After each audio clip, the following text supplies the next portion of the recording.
to start the painting process, I always like to write my name on the back of my paper. So I'm going to write Mrs. Paris here. And then when I flip it over, I'm always going to start by drawing the things in the background or painting the things in the background first.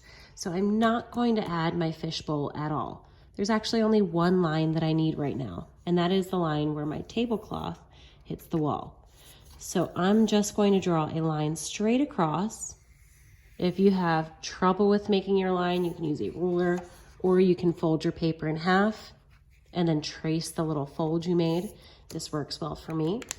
And the only thing I'm going to be painting first, notice again, no details. The only thing I'm painting first is the color of the wall and the color of the table. So for me, my favorite color is yellow. So I'm going to be using a large brush and getting a little bit of paint on my bristles. If you notice, I don't have paint all the way up to here, the silver part, because I want to make sure that I'm not wasting my paint. And it's also a lot messier if you put it up here.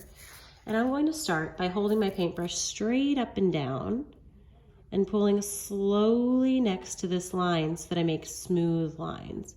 I don't want to have fuzzy lines, so I pull slowly to make sure it's nice and neat.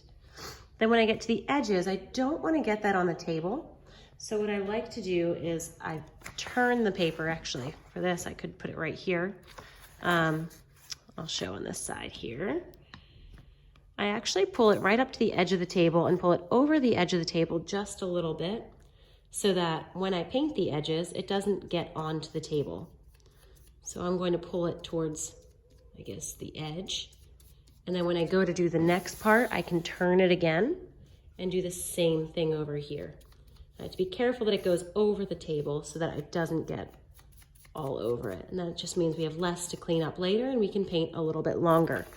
I can do the same thing here, although this side's a little bit harder because it's blocked. I can pull it this way.